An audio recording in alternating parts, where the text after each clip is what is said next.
Bonjour à tous et bienvenue dans une nouvelle vidéo, j'espère que vous allez bien. Aujourd'hui on se retrouve pour le jeu qui fait beaucoup parler de lui en ce moment. Vous n'avez pas pu passer à côté de cette actualité jeu vidéo, à savoir Clair Obscur Expédition 33. Et je dois bien avouer que je ne m'attendais pas à aimer autant ce jeu et que j'en suis très fan.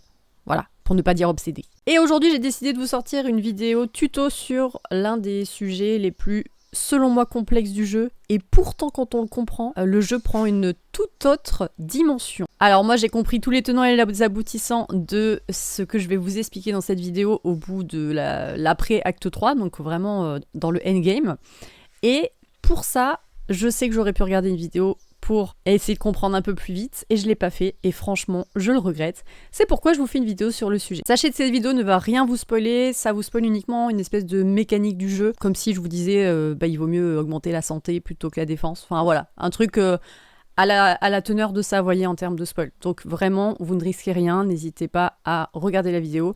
Et croyez-moi, quand vous aurez compris ça, ça va changer votre expérience de jeu. Si vous aimez cette vidéo, pensez à la liker, à la commenter, pensez à vous abonner pour avoir plus de tutos jeux vidéo. Et je vous balance tout de suite la vidéo. Ok, on se retrouve dans le jeu directement et on va ensemble parler aujourd'hui des pictos et des lumina, qui sont deux choses très importantes dans le jeu et qui ne sont pas super bien expliquées, je trouve, au début du jeu. Donc écoutez, c'est parti. Donc vous avez dans les menus personnages les pictos juste ici à gauche, les compétences au milieu et les lumina à droite. On va commencer par les pictos. Qu'est-ce que c'est les pictos? Les pictos, ce sont des genres de buffs qui sont récupérables directement en battant des ennemis ou directement sur la map. Ils sont très intéressants parce qu'ils vont vous permettre d'avoir plus de facilité en combat sur certains sujets, etc. On va prendre un exemple, on va prendre, je sais pas moi, par exemple, anti-gel. Donc le niveau du picto, c'est tout simplement son efficacité, on va dire, et par rapport au niveau où vous êtes dans le jeu également. Donc on voit que ça promet une immunité contre le gel, ok, je me dis c'est très intéressant. Ça m'apporte également un buff en termes de santé, là j'ai 1464 santé en plus si je l'équipe sur un personnage. Vous voyez, quand c'est équipé sur un personnage, ça apparaît juste ici. Donc là par exemple sur l'une, j'ai Loup Solitaire qui était niveau 6, ça inflige 50% de dégâts en plus en combattant tout seul, vu que c'est quelque chose qui est utile actuellement là dans l'endroit où je suis dans le jeu. Ça me donne une santé de 168, mais ça peut être également de la vitesse, là par exemple c'est 26, et l'énergie, par exemple là la santé c'est 4970. Donc le niveau du picto va définir, vous voyez, vraiment ce que ça va vous donner en termes de santé, vitesse, défense, etc. Plus le picto est bas en niveau, comme vous le voyez, et moins ça vous donne de buff, tout simplement. Donc effectivement, plus vous avancez dans le jeu, plus il sera intéressant de prendre des pictos un peu plus élevés en termes de niveau, pour certaines choses. Pour valider un picto et le passer ensuite en lumina, il faut que vous ayez fait 4 combats avec ce picto équipé sur un personnage. Donc là on voit que fracture améliorée, il est entouré de doré sur l'écran, au milieu de l'écran là. Eh bien ça veut dire que j'ai combattu déjà 4 fois avec et que donc j'ai appris le picto en lumina. Énergie maîtrisée, je n'ai fait que 2 combats avec, donc il n'est pas encore validé en lumina. Ce qui veut dire que pour l'instant il n'y a que l'une qui l'a, elle est en train de l'apprendre. Et pour l'instant mes autres personnages ne peuvent pas les acheter avec les lumina. Et Loup Solitaire, on a fait un seul combat avec, on a donc un seul côté du carré qui est rempli. Ça c'est pour le côté picto. Côté lumina maintenant, c'est très important de bien répartir les lumina sur vos personnages et de le faire de façon hyper réfléchie.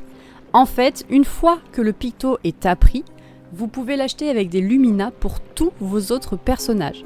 Pour titre d'exemple, sur tous mes personnages, j'ai 2 pictos qui sont, je trouve, super importants, à savoir Seconde Chance qui coûte 40 lumina, qui permet de revenir à la vie à 100% de santé une fois par combat pour chaque personnage. Et j'ai également Tricheur qui coûte 40 aussi, qui est assez cher mais qui vaut vraiment le coup, qui permet de jouer 2 fois de suite. Voilà, ces deux ils se trouvent sur des boss assez compliqués dans le jeu. Et comme vous pouvez le voir, pour chacun de mes persos, j'ai acheté ces lumina avec mes points lumina. Et ça c'est juste hyper intéressant. C'est pourquoi il est très intéressant de trouver les lumina sur la map et également auprès des boss, parce que ça vous permet ensuite de les répartir sur les persos et de pouvoir acheter vraiment plein de choses hyper intéressantes. Un autre que j'aime beaucoup par exemple qui coûte 20 lumina, c'est celui-ci, un bouclier si le personnage n'a aucun bouclier au début du tour. Super bien. Bref, les lumina c'est vraiment le truc important dans le jeu. Vous voyez Verso, j'en ai pas activé beaucoup parce que c'est pas un personnage que j'utilise beaucoup, mais j'en ai quand même activé quelques-uns. Maëlle c'est mon personnage principal, donc forcément elle en a pas mal d'activés. Et sachez que j'ai compris cette partie lumina qu'à l'acte 2, quasiment à la fin de l'acte 2, Donc j'ai fait toute la partie du début du jeu sans avoir capté qu'il fallait faire ça avec les pictos et les Lumina. C'est pourquoi il me semblait important de faire une vidéo sur le sujet pour que vous compreniez l'importance que cela implique. Cette vidéo est maintenant terminée, j'espère qu'elle vous aura plu, qu'elle vous aura aidé. N'hésitez pas à me dire si maintenant vous avez compris toutes ces notions de picto, lumina, etc. Peut-être qu'avant vous n'avez pas compris, qu'après cette vidéo vous avez capté. J'espère en tout cas que ça vous aura aidé. Je vous fais plein de bisous, je vous souhaite à tous une bonne journée, une bonne soirée et je vous dis à très bientôt pour une prochaine vidéo. Ciao ciao!